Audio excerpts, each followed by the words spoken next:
Hi welcome to Arnath veg kitchen. ఈరోజు Karnataka special snack recipe Maddur వడని చూపిస్తున్నాను. సింపుల్గా ఈజీగా కేవలం 10 నిమిషాల్లో చేసుకోవచ్చు. కరకరలాడుతూ సూపర్ టేస్టీగా ఉంటుంది. వీడియోను స్కిప్ చేయకుండా చూసేయండి. మధ్య మధ్యలో చెప్పే టిప్స్ని మిస్ అయ్యారంటే పర్ఫెక్ట్గా వడను ప్రిపేర్ చేసుకోలేరు.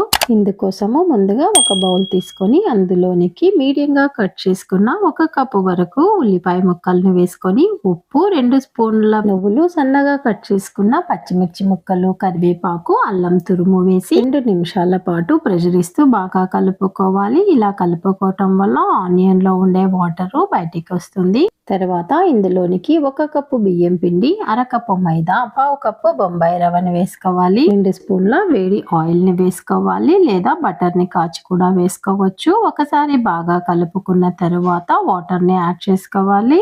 1 కప్పు వాటర్ అయితే తీసుకున్నాను. కొద్దిగా వేసుకుంటూ కలుపుకోవాలి. చివరకు వాటర్ ఎగ్జాక్ట్ గా ఎంత పడుతుందో చూపిస్తాను. పిండి ముద్దను కాస్త గట్టిగా కలుపుకోవాలి. 1/4 కప్పు వరకు అయితే నాకు వాటర్ పట్టింది. పిండిని నానబెట్టాల్సిన అవసరం లేదు, వెంటనే చేసేసుకోవచ్చు. ఒక కవర్ పైన కాస్త ఆయిల్ ని వేసి రాసి కొద్దిగా పిండి ముద్దను తీసుకొని రౌండ్ షేప్ లోనికి ఒత్తుకోవాలి. చేతికి పిండి అంటుతున్నట్లయితే చేతికి కాస్త ఆయిల్ ని అంటించుకొని ఒత్తుకోవాలి. వడలను మరీ పలుచగా కాకుండా కాస్త మందంగా ఒత్తుకోవాలి. వీడియోలో చూపిస్తున్నాను, ఒకసారి అబ్జర్వ్ చేయండి.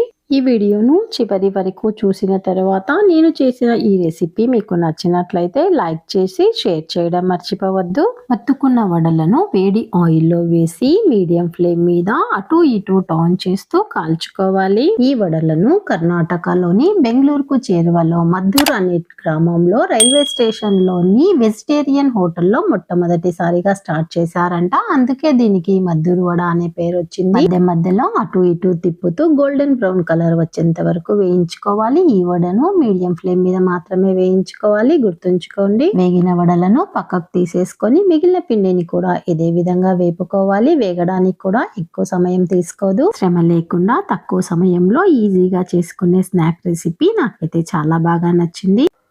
ఆయిల్ కూడా ఎక్కువగా పీల్చుకోవు. ఈవినింగ్ టీ టయానికి ఇలా స్నాక్స్ చేసి పెట్టారంటే ప్లేట్లు ఖాళీ అయిపోతాయి. వడలు చల్లారిన తర్వాత ఎయిట్ బాక్స్ లో 7 to 10 days వరకు స్టోర్ చేసుకోవచ్చు. చాలా క్రిస్పీగా కరకరలాడుతూ ఉంటాయి. మరి ఇంకెందుకు ఆలస్యము, మీరు కూడా ట్రై చేయాలనుకుంటున్నారా? అయితే డిస్క్రిప్షన్ లో మెజర్మెంట్స్ ని ఒకసారి చెక్ చేసుకొని వీడియోను మరొకసారి చూసి చేసేయండి. తర్వాత ఎలా వచ్చిందో నాకు కామెంట్ రూపంలో తెలియజేయండి. ఇంతవరకు నా ఛానల్ని సబ్స్క్రైబ్ చేసుకొని వాళ్ళు, ఫస్ట్ టైం నా ఛానల్ని విజిట్ చేసిన వాళ్ళు సబ్స్క్రైబ్ చేసుకొని బెల్ సింబల్ని నొక్కి యాక్టివేట్ చేయండి. ఫర్దర్గా నేను పోస్ట్ చేసే ప్రతి వీడియో మీకు నోటిఫికేషన్ రూపంలో వస్తుంది. ప్రతి వీడియోని మిస్ కాకుండా ఎంజాయ్ చేయగలుగుతారు. Thank you for watching.